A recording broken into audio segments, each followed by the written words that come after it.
I always say being a comedian in any country, like even in Singapore, is sometimes like jumping. You know those circus lions who have to jump through hoops of fire? Yeah. That's the act. Yeah. And the difference is that sometimes the buggers will like, the circus ringmaster will kind of move the hoop a little bit while you're in the air and you're like, alamak, got burned.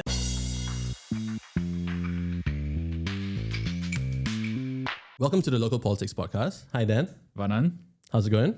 it's fine. You know, the last episode I got in a bit of trouble of for being a bit low energy. Rest. Yeah. So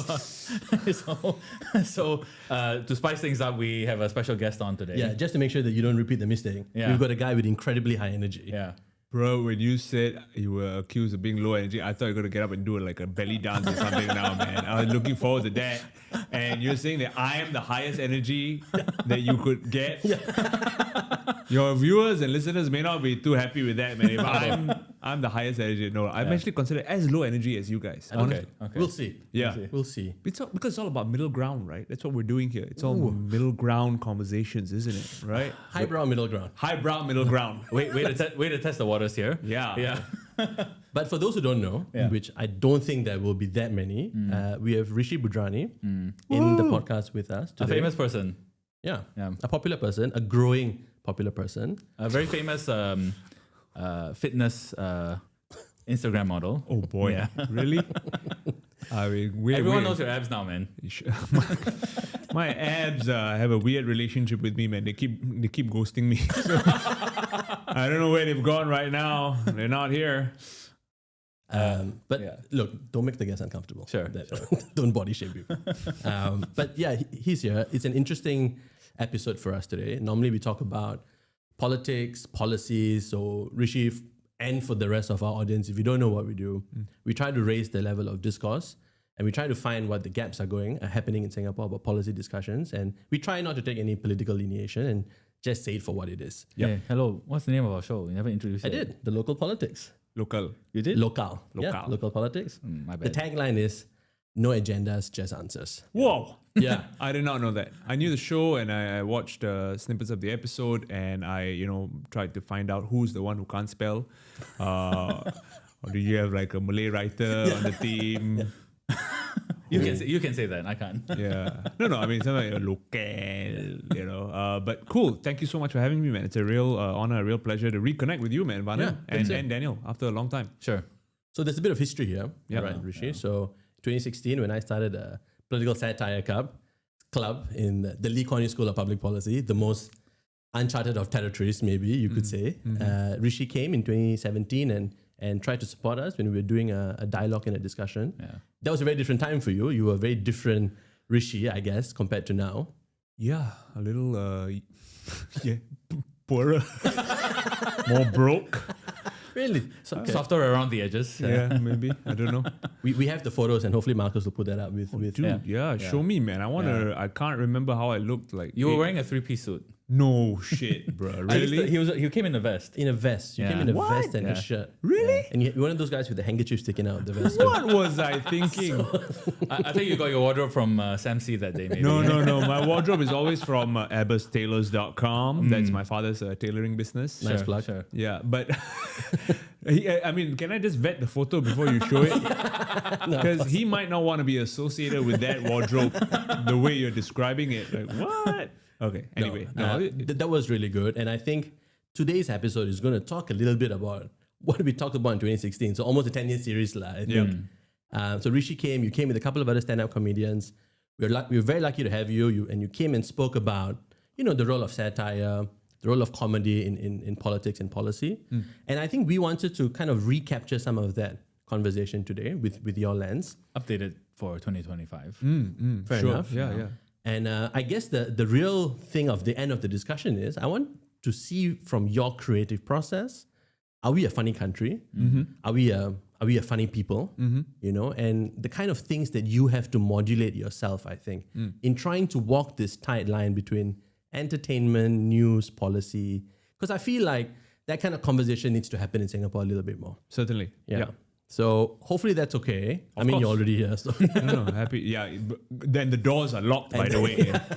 There's no way out of the studio if you're not here. I'm being held. blink but- twice. And I haven't even signed the release form. I've opted for, given we are a functioning democracy, Yeah. I've made the choice Absolutely. to Definitely sign looked at you. sign the release form after completing the interview. Yeah. And with that, Smart. Let's go. Let's do this. No, I think the first question I had for you, Rishi. yes, please. Right. Even in 2016, the fact that you showed up and had this chat in the Lee Kuan Yew School shows me that you have a soft side for this discipline. I call it discipline, but we can be loose about that. Why? Why do you care so much about satire, political satire? I love the fact that you call it a discipline, because to me, that's exactly what it is. I trained as a journalist and an actor in my tertiary education. And then I discovered comedy informally somewhere along those lines, around that period. And I formalized my training by, doing, excuse my language, but, like vulgar jokes to drunk white people in clubs around the world, to hone my skills. And eventually, right now, I think satire is dear to me because it helps me marry two worlds that I really care about: journalism and stand-up comedy. Right. And that's something that I've always leaned toward. So that's why the discipline is so dear to me. Okay. So I mean, you inherently have some interest in politics and policy around the world, or? I would say I had a leaning and an interest towards news and journalism. Right. I discovered that I learned a lot more about world affairs and current affairs and even local politics because of my love for comedy.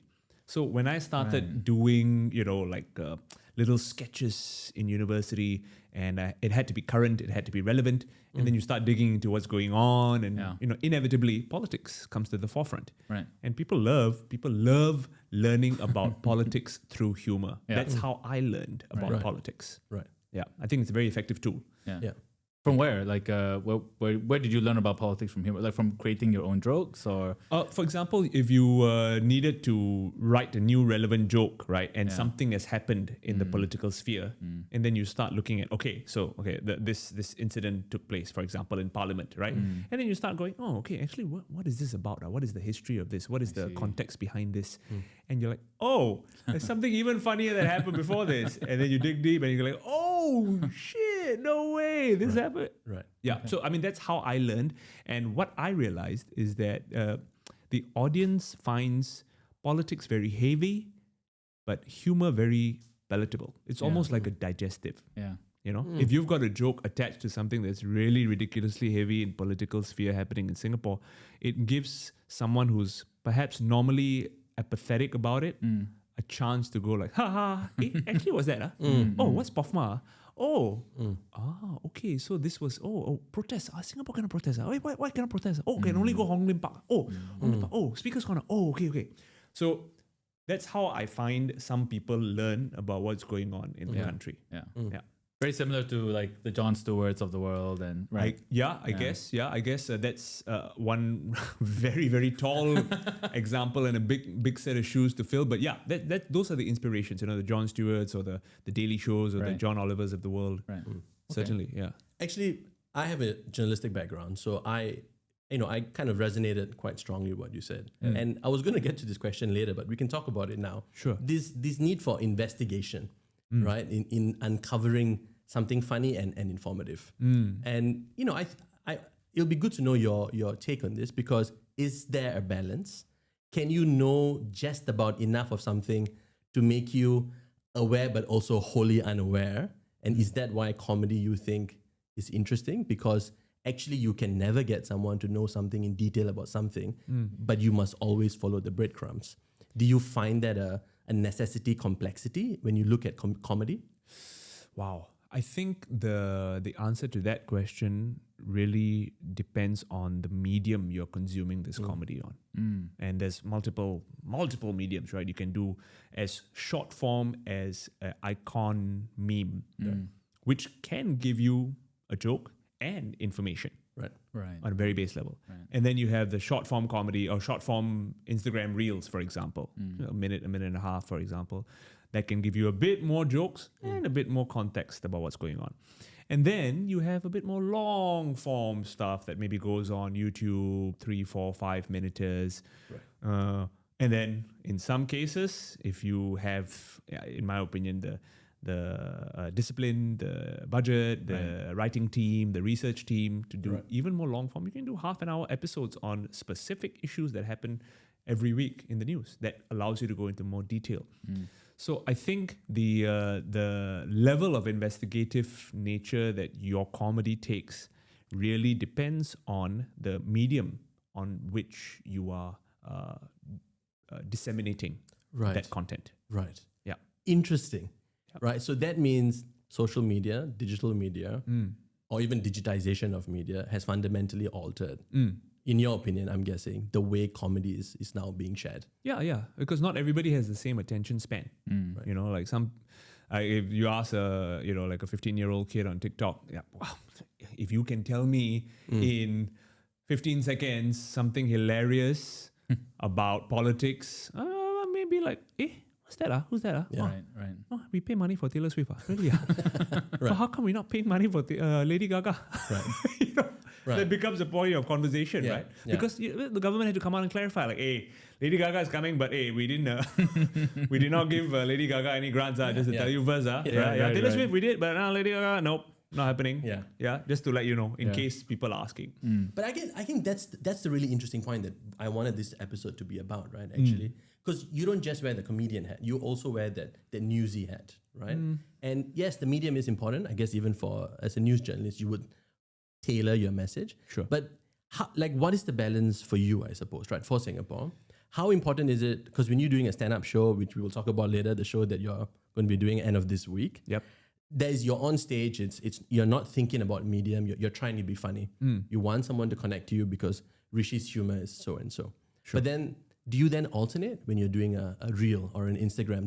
Does your funny differentiate according to platform, or do you just focus on being the funny guy? I think I don't, and maybe this is a cowardly move, but I don't take the full responsibility of being a journalist. Yeah. No, because that's not who I am. If I wanted to be a journalist, I would, right? And I trained this one. I made a conscious choice to not become a journalist in Singapore. Why? I realized very early on in my career about my inclination towards perhaps a bit more entertainment rather than purely education and information. Right. And I also very quickly understood from some very great lecturer. I was very fortunate to have some very accomplished lecturers in my time. For example, my journal lecturer initially was Cherry and George. Oh, of course. Yeah, you know what I mean? Well, I have a lot of respect for Cherry and George, and I think that he gave us some very important journalistic teachings. I also had, some very good teachers like Miss Hedwig, who was training a lot of writers for media writing. And very early on, I think I learned about the importance of the public service broadcast model that we have in Singapore, and how that maybe is a little difficult to circumvent if you are pursuing specific journalistic truths. I did not know where I would lie on that spectrum when I was studying, but I made a conscious effort, or rather unconscious or conscious effort back then to go like, oh, okay, this is what it is. I understand what this is. Can I, with all my skill set, be an expert in this area? And I learned that maybe I cannot. Maybe I can be a bit more effective as a good comedian and a responsible citizen, where I don't twist facts. Right. I don't present my opinions as facts. I'm very clear about that. But I don't take the responsibility if I don't have any evidence to present to you new facts. If I have evidence, okay, then I can. If I can back it up, Right. Yeah. No presumptions, huh? No presumptions, no assumptions, but I think my journalistic training helped me to prevent being poffmart. That's it. Yeah. In my humor. Yeah. So far. So far, still got this episode of Local Politics coming out. Who knows? Who knows? Yeah, but I think that's an important distinction, right? Because Yeah. a lot of times we, in our pursuit for, content or virality or humor or whatever it is, you end up communicating in the wrong way. And I think I strive to communicate in the best way possible to get my points across without any agendas, like you say. Right. But if it's meant to be entertainment, then there's sometimes multiple sides to the story. And as comedians, we try to see the funny side. But that might be the agenda, right? It has to be funny, I think that's a bare minimum, lah. right? Yeah. That is the Yeah. No point. Just then just go and do the news, lah. yeah. He's got to get paid for something. Right. Yeah, something has to be. That's the business model behind this. You're not doing this as a philanthropic adventure for yourself. I think if you've got some punchlines to what's going on, that is always not even a bonus, a bare minimum, lah. Otherwise, just read newspaper is okay. Yeah. I mean, you talk about POFMA and maybe that is something that different people, maybe your peers, will feel weighs heavily on them. But then at the same time, like you said, you were a journalist. So I'm just kind of curious from the perspective of the satirist, which I assume is you. Yeah. How do you kind of navigate that, ever since that came in?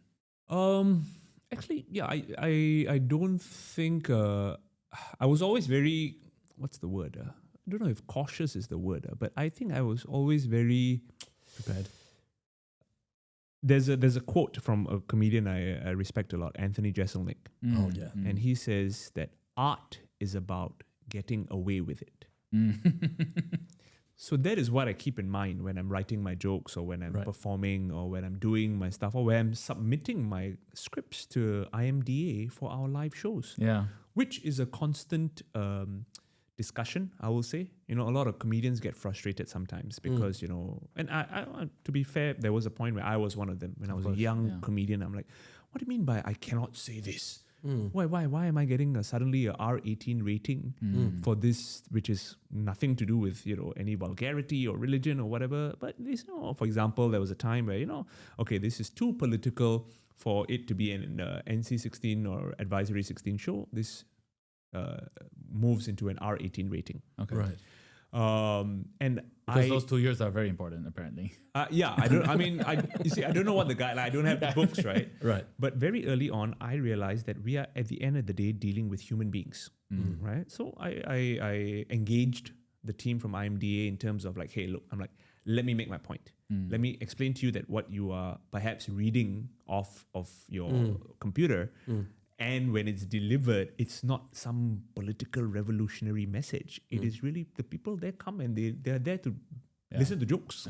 Yeah, have a good time. Yeah. I can imagine like the juxtaposition of like a civil servant sitting in the office trying to read a comedian script. careful, Yeah. It's a very like large, cognitive, dissonance between the two. It is a challenge, right? So and to their credit, there's some very helpful and very reasonable, empathetic officers who I've had the pleasure of dealing with ever since COVID, actually, who have, I've been called in a few times to go like, Rishi, what is this, Rishi? Really?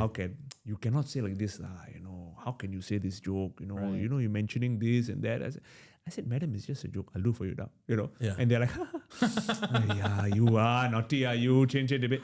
So I think they understand what we're trying to do. It's not like we are trying to, like I said, start some kind of political revolution and, give people an opportunity to go and rally on the streets. No, it's really not. It's really nowhere close to that. It's really just some funny jokes about current affairs. And whenever politics comes in, whenever there's mention of politicians, and we have politicians who are at the end of the day human beings, and human beings who sometimes make mistakes. I always say politics is a really thankless job. Allegedly mistakes. He definitely looked at you when he said it too. Allegedly make mistakes. Some of those mistakes have been proven. Stop it anyway. Yeah, please, thank you. Thank you. No, I'm saying in history, right? Let's not even talk about Singapore, like over the world, right? Politicians are sometimes revered in a way. And my point to our officers at the censors at the IMDA is that, look, if we allow the artists to do jokes about the politicians, all it does is that it humanizes them. Yeah. It makes them more more relatable to the common man on the street. Right. And again, this is not being done to defame anybody or to vilify or damage someone's reputation. No lah, it's just whatever is. So my rule is whatever is in the news is fair game. I'm not gonna come and like suddenly dig up dirt on someone that's not in headlines. If it's in headlines, I think it's fair for us to comment and respond to. Yeah. So far, it's been okay. Yeah, there are some challenging moments. There are sometimes. Again, I'll go back to the question of the medium. Yeah. When there's a live show that I'm doing, typically things are a little more laissez-faire because they understand that, okay, there's a live show, people have bought a ticket to come and sit in a theater or a club or whatever it is, and they're there to watch your show. But when I was doing the TV show at one point, that was a bit more challenging. That required constant discussions as to like, hey, why this joke cannot? And they are like, we are like, it actually can. And some days you will lose the battle, some days you win the battle, some days they were able to see your point and the joke would pass, and some days you were able to see their point as to why it's not okay for this to be mentioned on like primetime live free-to-air TV, Right. And you learn and you kind of adjust the goalpost along the way, and you do your best to get the best content out there. So, I mean, it does seem like you've taken a quite, I guess, conciliatory approach to this, right? So, and maybe not everyone in your position would. I'm just curious, even for myself, like when you think about the pros and cons of this kind of dialogue between the regulators and a comedian, what are the pros of having this medium regulated? Like from your perspective, what can you see as a benefit? Of having the IMDA censor or like to have ratings? To have the IMDA censor, because I think a lot of people would probably say have any censorship at this level would probably be a bad thing. Yeah. And so I'm curious, like from your perspective, for someone who has to deal with it a lot. Wow. I mean, I think in a perfect world, if you ask me, the artist will not be regulated at all. Okay. However, I don't think we are unique in that way. The more mature industries with broadcast and or live entertainment industries of close to a century even. For example, if you go into the US or the UK or whatever, even they have regulators. Yeah. Even we have comedian friends who are in the US, even they deal with censorship issues for their shows, that has to go on TV. It has to be of a certain, there's some ratings or there are some things that are not going to be passed by the censors. There's some things that will be passed. And I think part of the joy and the journey of creating art is to get away with it, to figure it out. Like, okay, look, guys, writer's room, right? Everybody here, all of you, friends, comedians, this is a joke that we really want to get past. How do we get it past? What's the sketch? What's the line? Or how do we, how do we jump through? I always say being a comedian in any country, even in Singapore, is sometimes like jumping, those circus lions who have to jump through hoops of fire? Yeah.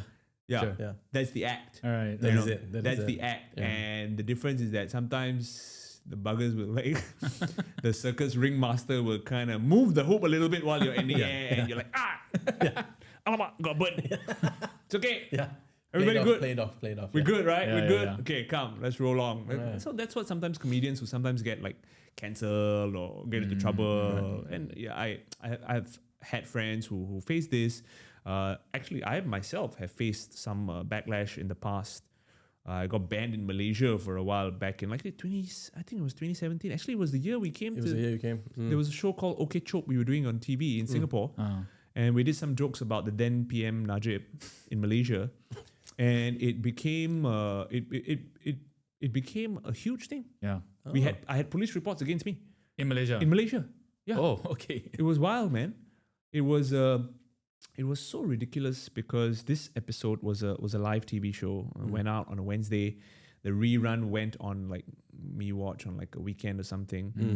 And then the following Monday, the UMNO Youth Wing had picked it up and started circulating it and we were being accused. This is all in the news. You can verify it. We were being accused of using religion. Our jokes as a weapon to topple the PM. Oh, okay. like Singapore. What was the joke? Or what was the these were sec- just so the activity was, there's a headline and then you blank out part of the headline and the comedians fill in the blanks with jokes. Oh, right. Like, have I got news for you? Yeah, right? yeah, something like that. Yeah. So one of the headlines was about the then Prime Minister Najib, right? And comedians just went very harmless, innocuous jokes. I mean, it wasn't even like, it was all approved Yeah. by IMD. Everything went out was approved. Fair enough. Okay, the main cut went out. Nothing like the local censors, the local the local audience. Everybody was cool, right? It was a funny show. It was a good show. Yeah. But we didn't expect it to blow up in Malaysia. Yeah. So it was very unfortunate that happened, and because IMDA was involved in one of the funding bodies for this TV show, it became a governmental thing, like a ministry thing, and apologies had to be made. So you were at the center of a diplomatic crisis between. Weirdly enough, Yeah. bro. Yeah. Yeah. I mean, Are you allowed back in Malaysia now? I wasn't for a while. No Seriously? way. Yeah, so I think about 6-7 months after the whole fiasco, two of our colleagues had to go on live, not live, but they had to go on TV to issue an apology. Excuse me? Yeah. It was a very unfortunate situation, but It is. yeah, they did the needful. We were actually the show got dropped eventually after we were actually booked for dates for season 2, and it was a show that was doing significantly decent. Yeah, I remember that show. Yeah. In the Singapore circuit, it was it was a big risk because it was live and it was about the news. It was fun, and we were gelling and getting some good numbers and getting a decent. We were enjoying ourselves, building slowly. Yeah. And then this incident unfortunately got the show cancelled. That's Yeah. unfortunate. Yeah, it's very unfortunate.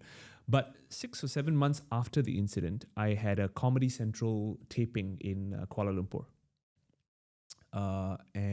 Scared to go, right? No. I was ready to go, man. Oh. The day before the show, the producer calls me. The day before my flight, sorry. The producer calls me and goes, "Hey, Rishi, I just want to let you know, your name's been flagged by their censor body. I stand corrected, but I think it's called Puspal." Okay. This is, of course, something that I was told by the producer. Right? I'm taking him at his word for it. I don't think he has any reason to lie. So he told me, like, "Look, your name's been flagged because did you have some TV show you got into trouble for?" I'm like, "Yeah, but that was like 6-7 months ago. And apologies have been made, and there's no, I don't understand what's the issue." They said, they want you to write a written explanation, or rather a written apology to say that you are sorry about it. And you will not be doing any jokes on PM Najib for this particular show and this taping that you are doing with us. So everybody else in UMNO was fair game. Just I don't know, man. I don't know. So, but that was the request that came in over the phone, and I said, "I hear you. I understand the situation, but with all due respect, I cannot do that, man.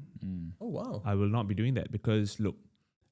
This case has been closed. Yeah. Apologies have been made, right? Like there have been like internal processes and whatever things that have already been done. Lost my show. My show's over lah. That one, that's okay, no problem. It's showbiz. You move on. You dust yourself up. You get burnt a bit in the circle of fire. The lion that you are. Yeah, and you Sounds move. like politics, huh? Yeah. Yeah. Actually, there's a lot of similarity. I won't lie. I wouldn't know. Sorry. Yeah. And I told him that I can't do that. And if they choose not to allow me to come in to do the show, I said, I understand, no problem. But I will be releasing a statement on my socials explaining to the fans who've bought tickets to the show why I'm not coming. And I will be upfront about it. And I'll say, this is the reason. This was a thing that happened before where the case has been closed, apologies have been made, but they are still asking me for this particular statement. And let them deal with it. Fair enough. So I told the producer that, and he's like, "Okay, Rishi, I respect your opinion. Let me get back to you." And after I think the next morning was my flight. So a few hours later, he called me back. He said, "Okay, Rishi, they understand your point, but they just need you to be very clear that you will not be doing any jokes on PM Najib for this show." I said, "Look, I'm going on Comedy Central. Why the heck would I do that?" I said, with all due respect, he's not that important right now. Like, I got jokes to do, right?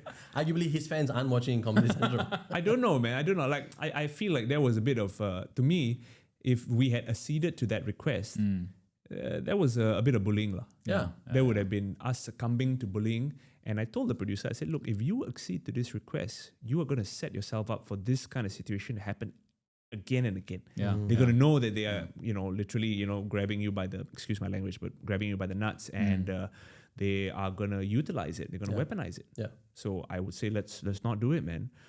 That was like 7-8 years ago now. So you didn't go to KL on that I flight? You did? I did. And how many Najib jokes did you tell? No, I didn't. I mean, there was a taping for Comedy Central, you know what I mean? Which we knew that it would go on air a few months later, and you couldn't do those because it was just it's not timely, lah. not timely, not relevant, So we did our sets that were approved by the producers and all that, lah.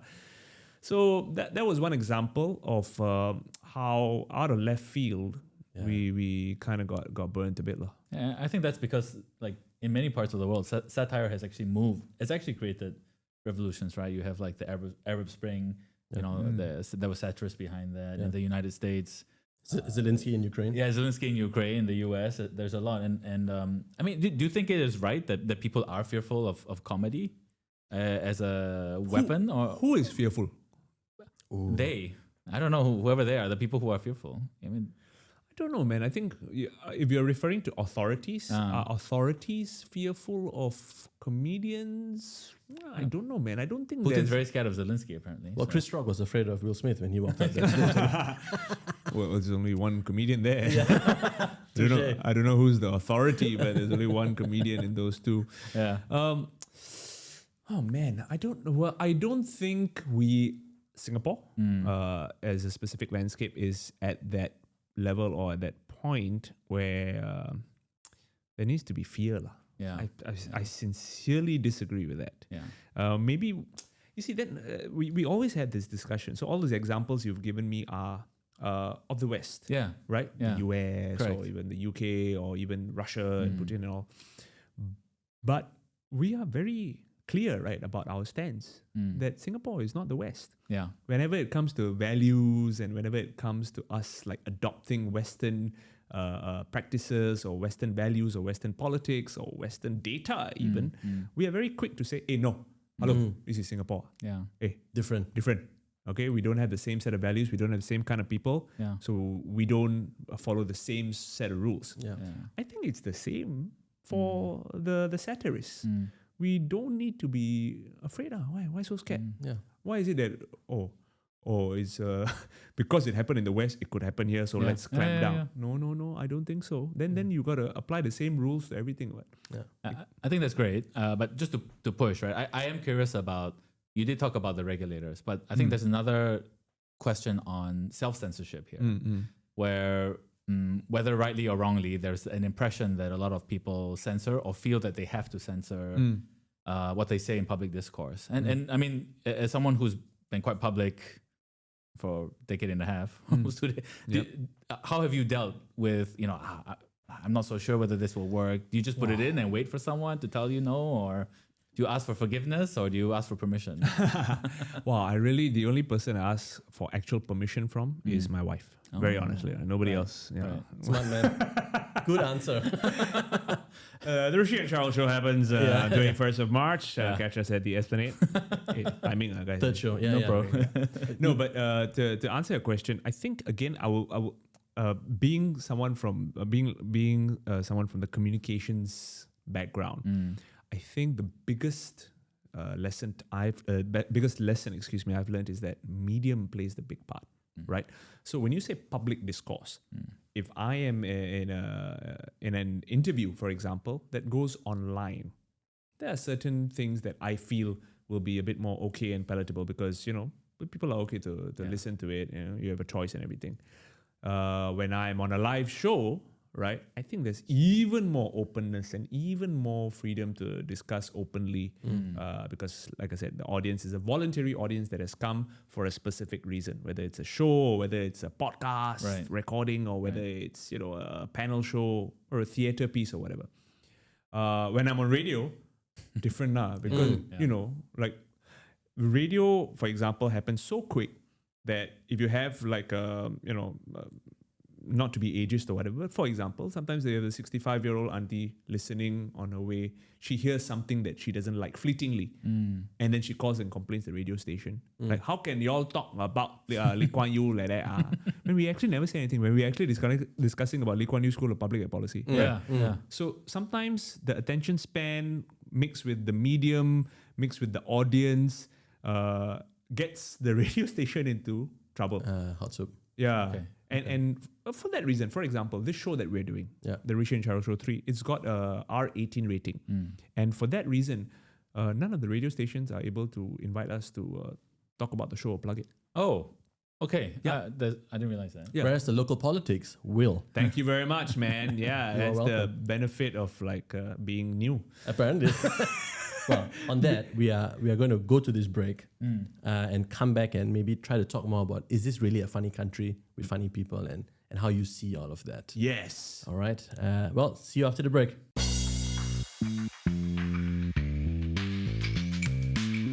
Okay, welcome back from the break. We still have Rishi here. Your show is coming up actually this weekend. You're doing it with your wife. Yes. For the third For time. the third time. We're talking about the show, right, guys? Yeah. Y'all really make it the way y'all feel. You are doing it with your wife for the third time. Wow, bro, guys. Can you be It's clear? a scoop on the local politics. Oh gosh, my wife is gonna hate this plug, man. She's like, what are you telling your friends in this local politics? Well, We are his friends. Yay. what's your show about? Okay, obviously, you're both comedians. That's right. And tell us about the show a bit. So we are actually celebrating our 10-year wedding anniversary at the Esplanade Concert Hall. That's the whole concept. You know, we did the first version of this Rishi and Charles show back in 2015. We did the second one in 2020, just before we hit COVID. It was Valentine's Day. And 5 years later, this is where we are, man. Oh, wow. Celebrating to the biggest audience. We are going to have more people than we had at our wedding, man. And that's saying And a this lot is an Indian wedding for as an well. Indian wedding. Yeah, man. I mean, my father is already calling me, giving stupid things like, "Hey, can I get VIP table?" I say it's not a reception. What do you mean by VIP table? I give you a couple of seats, lah. Parents they do funny lah. They say, "Oh, some relatives are coming." I said, "Okay, yeah, sure, doesn't I matter." promised Uncle Ram something. So Yeah. You won't believe some uncle messaged me and said, Rishi got veg food or not? Food? Bro. So are you both doing separate sets? Are you doing sets together? What's the... One of the reasons we do this only once every 5 years is because we made a commitment to ourselves to go like, hey, you know what? Let's go out there and build our individual careers. Right. Because I mean, who knows what happens in marriages? You know what I'm saying? Like, you know, if you build your brand only together, and then you're not together, and then you know what happens to the brand after that. So we said, hey, look, no, you go build your own brand. You go build your own brand. And I think over the decade, we've built some overlapping audience, but two very distinct and Who's more famous? famous. I don't know, man. You better say your wife lah. Oh no, as in social media wife. Social media wife. Sorry, social media wise. I only have one wife. Okay, not like I have a social media wife. We'll fix that in post. Yeah, please help me out. No, as social media wise, Cheryl is like bursting out on the scene. Man, she's killing it. She's got like 200,000 followers. Okay. On Instagram and like even more on TikTok. So she's pretty wise, pretty wild on social media. Yeah. And she's got fans not just in Singapore. I think she's got a decent base in India as well. Yeah. Oh, okay. So she has been building that consciously. So I think that way she's really killing it. I don't really have fans outside of Singapore, unfortunately. I have like a handful in at the Singapore embassy in UAE, But Sky's the limit. Sky's the limit, Rishi. shout out to my friends in Abu Dhabi. Wallahi. No, okay. Happy Ramadan. Yes. Yeah. So yeah, man, I think that's a short answer to your, or very long answer to your short question. Thanks for stirring shit in my marriage. No, man. I mean that's the whole point. So tell us about the show. What are the details? Yeah. So the show will entail a little bit of us on stage together because people love to see me getting roasted by my wife. That's what they pay money for.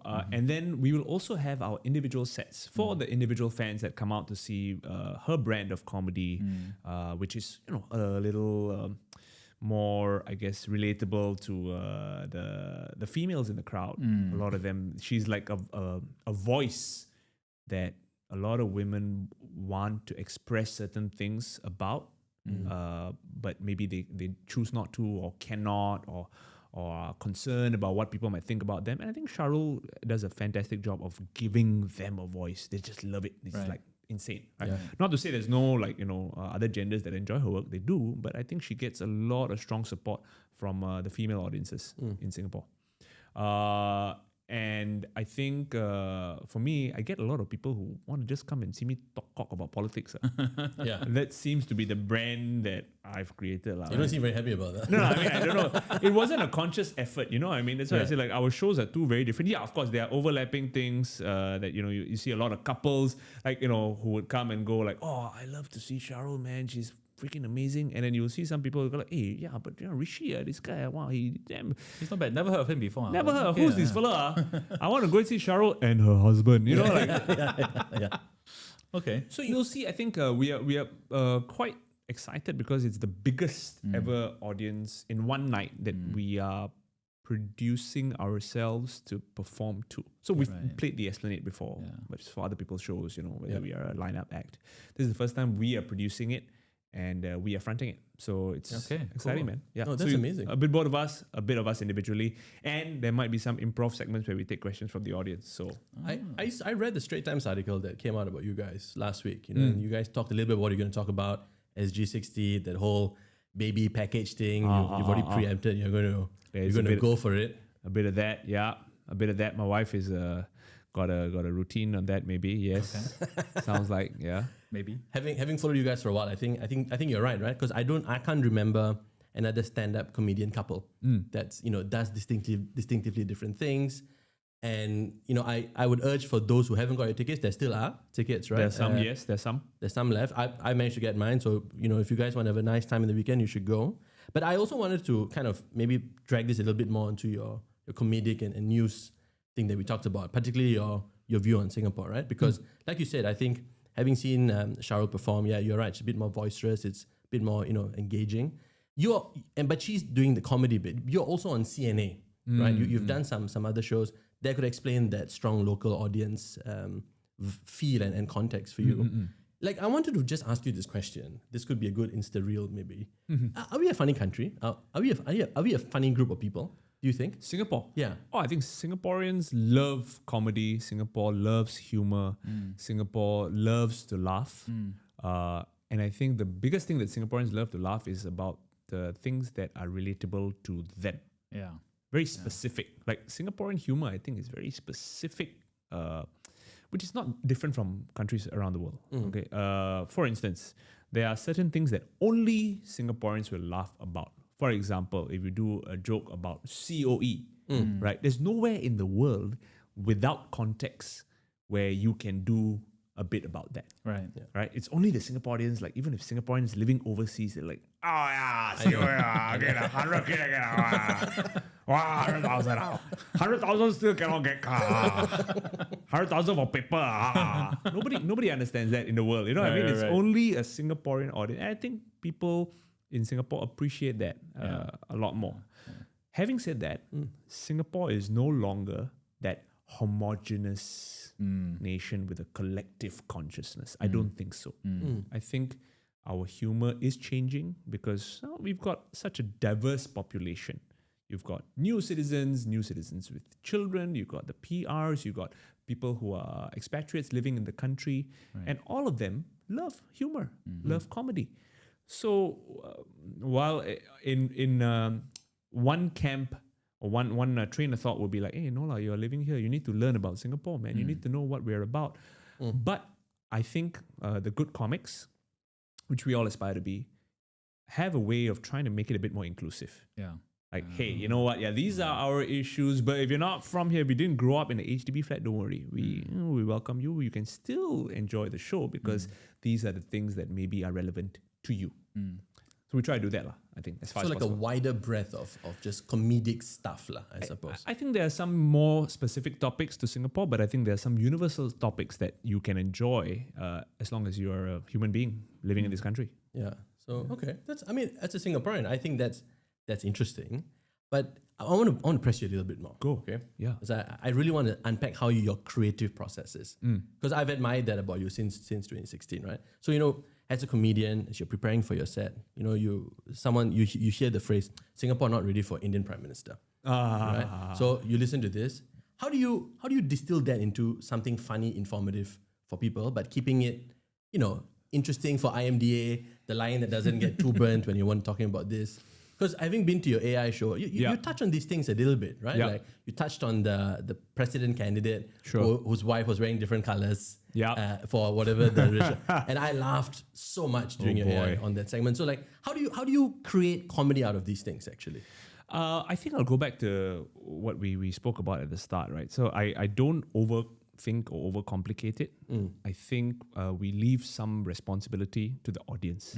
I can give you an introduction into what this is and my viewpoint on what this is. But I'm not going to give you the full report lah. Go and do some work also lah. You know? So for example, that example you gave about, you know, one of the presidential candidates maybe having some faux pas in the press. Okay, so you hear those faux pas lines. If it means something to you, you pick up on it. You set up the context for the audience. You respond to it with your, you know, opinions and your jokes on it. But that's it. Like beyond that, I think you're going. If people don't know, That's right? up to you now. You go and figure out what your opinion is. Because I'm not here to shove my opinion down your throat. Right. I'm here to share what I think about it. Right. And then you can go and figure it out. So it's comedy is personal, right? It is. It comes from a personal. And I guess you might find sometimes people share your view. You might find people who disagree with your view. Right.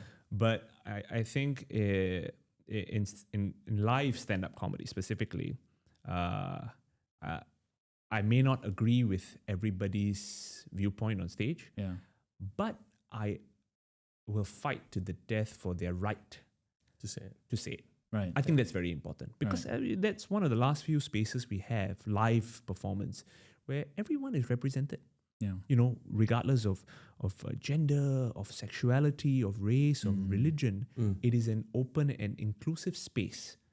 I think one of the last few remaining in any kind of country, in any kind of format. Stand-up comedy stage. Very low barriers to entry, let's put it that way. So because you don't need to have any like degree or you don't need to have any expertise or what. You need some talent. Look, and Skill switcher. actually, there's a good suggestion, you know. Hey, copyright. Okay, bro. No, it's fine. You can have it. We do together. I'll send you a check. No problem. Using my CDC vouchers. This is the MLM scheme. Skills Future Credit CDC voucher. We just move it. Keep building on it. Oh man. But yeah, I think I feel like that is my process. You know, I don't again take the responsibility of the journalist in this area. I take the responsibility of the entertainer, of the jester. You mentioned you know, having your own view and also respecting other people's views. I wanted to ask, as recently semi more prominent person myself, you know, and suddenly having to, you know, be in the public eye, and you've been doing this for a long time. How have you kind of balanced the public persona and your own personal space, right? Like how have you been able to kind of protect who you really are at home versus kind of like the front of house version of Rishi? Wow, protect who I am at home. Because my wife is asking how. Who asked you to be so famous? Well, I think I decide, and I'll advise this to anybody who's grappling with this. You decide how public or how private your life is. I think as long as you are able to maintain those boundaries, you yourself create those boundaries. How much you want to let out, how open you want to be with your followers or your fans or your supporters or your naysayers. I think if you maintain control, that solves the problem. Right. Because sometimes people don't understand that actually they are the ones with control.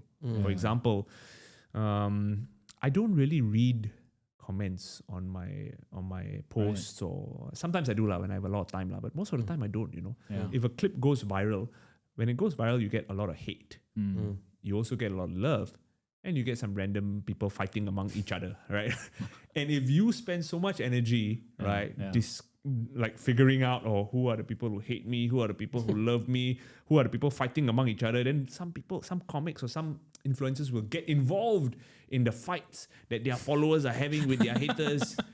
And I'm like, It's like the inception of now comments. Right. bro, I got more important things to do, man. I'm out there working on in the field, because I guess my situation is a bit unique in that I don't just do content creation online.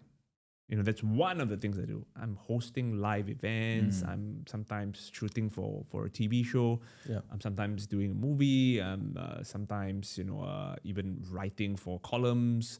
So I'm quite, I guess, busy. Yeah. I always think I'm too busy for this. Cannot be. Because I think an important part of fame, maybe, what you're discussing, sometimes you need to act successful even before you become successful. And I'm not saying this from an arrogant viewpoint. No, don't start to pretend like, hey, you know who I am. No.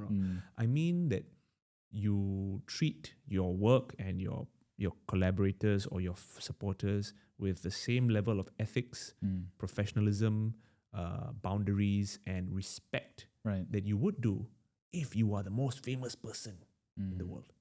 That's how I mean, I'm not, but I try to do that. I say, okay, these are my boundaries. I respect what you're saying and I respect everything. But these are my thresholds. Yeah. Thank you for respecting that. Yeah. And if they don't, then call police. No. Okay. Okay. Well, we're being told to wrap it up because you have a busy day ahead. What are you doing now? I'm on this podcast called Local Politics. No, after this lah. Oh, thanks for the plug. Yeah. Could you plug us in? Yeah, that'd be great. So today, what happens is that I go and shoot another promo for the show. It's the final week. It's just showbiz stuff, bro. Okay. Some people who are going to be filming us for that. And then I kind of start disappearing into a bit of a flow state, a bit of an unconscious ease. Right. I go for a costume fitting tomorrow. At your father's tailor? Actually, this one is not. Awkward. Wow, that's weird. Yeah.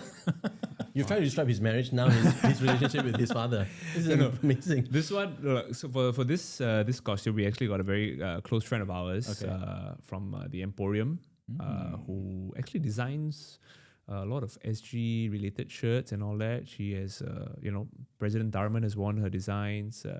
PM Lawrence Wong has worn her shirts. So all shapes and sizes then. All shapes, sizes, backgrounds, everything, bro. And her next client is Rishi Budhrani. See how we did that? She's stepping up, isn't she? Yeah. Darman, Lawrence Wong. The other way, bro. Oh, yeah. Yes. I'm the lowest in the rung. Yeah, I understand. No, but she also designs fantastic costumes in terms of the dresses as well.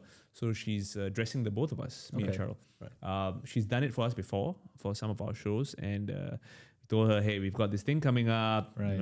Any SG60 theme stuff. She's like, I've got the perfect thing actually, Rishi. Nice. My work. So yeah. That's another thing to look forward to, our wardrobe. No, yeah. And if you want to see it, you can buy tickets on Ticketmaster. That's right. Ticketmaster, that's where tickets are on. We are down to our last, our last batch of seats that we've got. We're expecting about like 1,500 people coming through. Oh, wow. Okay. Yeah, it's going to be pretty. I checked before this. Selling fast, most of it. Oh, okay. That's good. So you saw the logos. Okay. Thankfully, man. I don't dare check ticket sales. I get them nervous. This happens on the 21st of March, Friday night at the Esplanade Concert Hall, the Rishi and Charles Show 3. Tickets are at the time of recording, some still available. Correct. I can't promise when it releases, but now still got. Yeah. And half of the local politics will be there in case you want a courtesy signature from me, Wow. which will mean nothing at the end of the day. But Half of the local, so many of you. You lah. Yeah, okay, that's me wow, lah. okay. This guy made it sound very impressive. like his whole camp. Wow, it's like half of the local politics. You're not bringing your wife? No, I'm not part of local politics. Okay, well, fine, whatever. No, before we wrap this up, I just wanted to ask you just one really quick fire Please, thing. go. SG60, yes, very important, but we also have an election this year. And if you ask me, and I won't ask you this, one of the funniest times to be a Singaporean, I think, our election. It is. With rallies, with people losing their minds, who will win the deposit. I feel like everyone in this country goes, so thirsty for comedy. The memes are so good this year. Yeah. So far. So far? Yeah. So, I wanted to ask you, I've always wanted to ask you this. If there was a ministry of satire or funny, and you were made this minister, you were in cabinet, Oh boy. what is the one thing you'll want to change in Singapore? Oh man. Okay, I got to qualify that there's already a Ministry of Funny in Singapore. And they're run by my friends Harish and Terence. So there's already a Cindy fella running the damn thing. You ask me this question. But this one is in cabinet, huh? They are not in cabinet. In cabinet. Oh, that means if there was like a Ministry of Entertainment or Ministry of Comedy Yeah, comedy or satire. within the cabinet. Within the government. Wow. And you are the minister. What is the one thing I'll That means change? got guard-posts outside your house, so Okay. you've got the full suite of things at your disposal. Yeah. What's the one thing you'll want to see changed, improved, amended in Singapore? So I will do a sketch show called Live from Parliament, okay? Where it is, instead of showing the highlights from Parliament, Yeah. I will do a live show where an actor plays each of the people talking in Parliament that day, and we'll do sketches based on the issues discussed Oh my in God. that day. You should do this anyway. I can do this, but Parliament not letting me book the area.